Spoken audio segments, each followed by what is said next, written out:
위안부 피해 할머니들을 매춘 여성으로 지칭한 류석춘 연세대 교수의 막말 파문이 커지고 있습니다.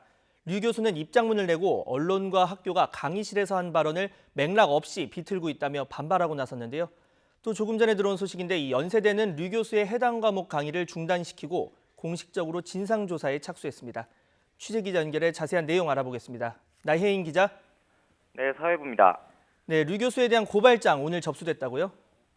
네, 오늘 한 시민단체는 류 교수를 허위사실 유포와 명예훼손, 성희롱 등의 혐의로 서울 서부지검에 고발했습니다.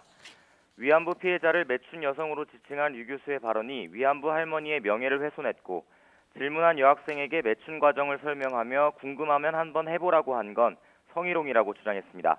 위안부 문제와 관련해 꾸준히 목소리를 내온 정의기억연대 역시 형사고발과 배상 청구 등 법적 대응을 검토하고 있다고 밝혔습니다. 네, 그런데 류석춘 교수의 이 수업 중 이 같은 발언이 이번이 처음이 아니었다고요? 네, 연세대 총학생회는 류 교수가 최근 진행된 다른 수업에서도 위안부는 매춘이라는 식의 발언을 했다는 제보가 꾸준히 들어오고 있다고 밝혔습니다. 실제 연세대 커뮤니티에는 관련 댓글이 계속 올라오고 있는데요. 과거에도 류 교수는 안중근 의사를 테러범이라고 지칭하고 극우 성향 사이트인 일간베스트를 옹호하는 등 극우적 인식을 드러냈습니다. 류 교수는 지난 2004년부터 6년 동안 전범재단인 아시아연구기금의 사무총장을 역임해 비판을 받기도 했습니다. 네, 그러다 보니까 이 류 교수에 대한 파면 요구도 잇따르고 있다고요?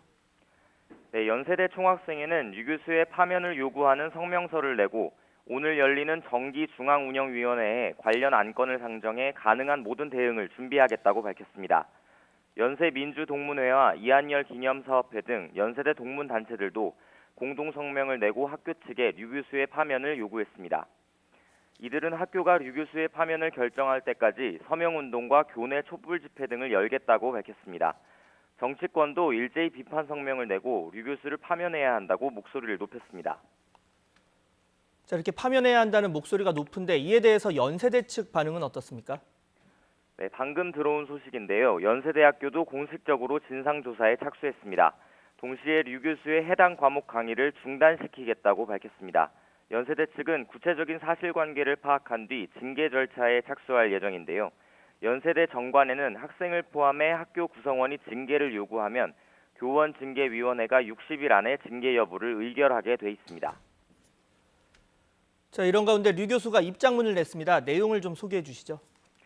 네, 류 교수는 오늘 오전 기자들에게 입장문을 보내 위안부 문제는 사실관계를 엄밀히 확인하는 작업이 필요하다며 기존 주장을 굽히지 않았습니다.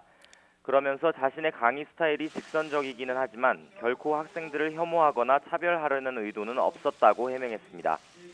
또 류 교수는 학생회와 대학 당국이 강의 내용이 진위를 왜곡한 채 자신의 발언을 혐오 발언으로 몰고 가는 것 같다며 강의실에서 한 발언을 맥락 없이 이렇게 비틀면 명예훼손 문제까지도 고려하겠다고 밝혔습니다. 지금까지 사회부에서 전해드렸습니다.